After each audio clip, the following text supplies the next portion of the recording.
the Fat Boys and Whodini, they were at the top of the game as far as rap groups, because really much every rap act was a group.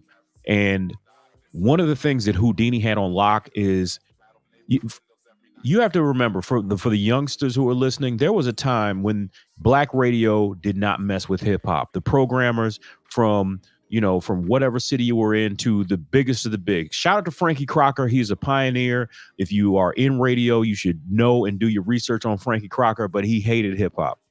And even when it was time to program BET, they didn't run showing a lot of love to hip hop.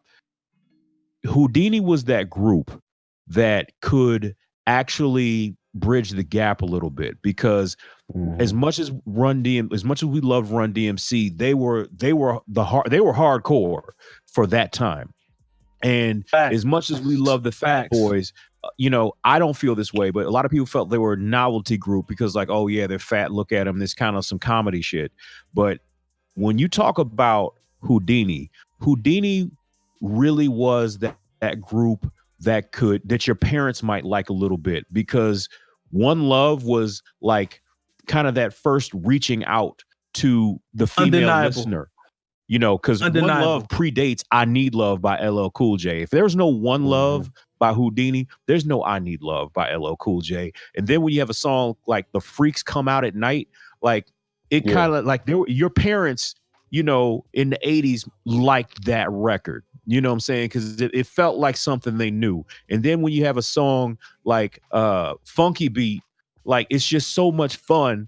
At one point, that was the only song that Donnie Simpson liked as far as hip hop. As much as because he was in a video. Donnie Simpson, exactly. He gave rappers a hard time when they came on Video Soul. I remember him giving LL Cool J the blues when Walking with the Panther came out, because he thought it was too explicit. Just think about that. He thought Walking with the Panther was too explicit. So, hey, but Donnie Simpson, low key though. Yeah, I forgot about that. Whodini made so many inroads, and like they don't get the props that they really deserve for helping hip hop get on. And I'm not talking about crossover. I'm talking about they helped hip hop get on black radio, because at one point, like, you got to understand, like, Terry, wasn't your first concert Whodini? From me, no, my first concert ever. This is gonna tell my age right here. Whodini, my first concert was Fresh Fest, 84. There you go. It was Whodini, Nucleus, Run DMC. Okay. I can't remember who else was there. It might have been Mantronics, might have been there as well. I can't remember, but I'm like 5-6 years old at this concert with my brother and my mom. We didn't even stay at the concert the whole time, because after a while, my mom was like, "Okay, this is a little bit too much for me," because she's definitely not somebody that appreciates hip hop like that. But yeah. Whodini is definitely that group. Every song that they had was a hit. Like literally every song that you seen or heard from Whodini was a hit, and most of it was due to the producer, which we've talked about plenty of times on the show, Larry Smith. But I mean, their concepts, their rap, their look, the videos even. I want to say one of the videos was actually shot in Market Square Arena when they were on tour here. Like when they were out in the parking garage. So I mean, we got history. I think the beginning of Freaks Come Out at Night, I've heard that before. Is actually when they're singing Friends. That's in Market Square Arena. Yeah, that's there's a young Jermaine Dupri with Jerry Curl. That's actually here in Indiana. Because I believe Jermaine Dupri's dad, I want to say, was the manager or Michael somebody A&R, somebody that signed Whodini. But I'm definitely with you when we write as far as Whodini being a pioneer of hip hop. Because to be honest with you, a lot of those Whodini records to me stood out more than Run DMC did. But Run DMC was more marketable. And I want people to go back and do their Googles. Like, go back and look at the video for One Love. Like, it was one of the videos that, first of all, you could tell it's shot on a different level of film stock.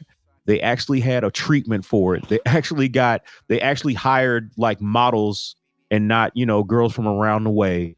Like for And they 1986, had the this was an two-step. incredible hip hop True. video just for the level of quality.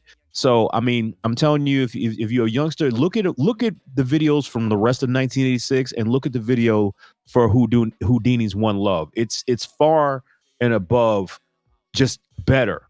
You know, it's the way everything's set up. It's just better. Like so, shout out to the point. And shout out to Whodini. Y'all made the point about feel good. I think that's the biggest point. Is them records, man. Like just the feel good records, and I always, you know, associated them when I was younger.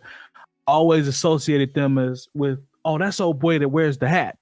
Like that automatically came to my mind was the hat that he used to rock all the time, and it was like when I would listen to those joints, I'm like, all these joints feel really good, and they still go to this day, like legendary. You know what I'm saying? Like those are undeniable records. They more something else. Well, I said Theo. Malcolm Jamal Warner was in the Funky Beat video. Y'all remember that? Yeah, like it's this iconic. That's an iconic group, man. So to lose him, man, as a member of them, like it's just. I'm glad people are showing love online. I'm glad people are really, you know, reaching out and paying homage because those brothers was definitely pioneers. So that's a piece of Ecstasy, man. It's like, sad too. Like I see Nicole said that there's a GoFundMe for his funeral, which is sad in itself.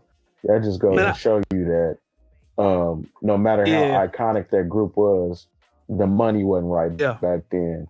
You know what I'm saying? And hopefully these artists reach out and help take care of that. That should be without question.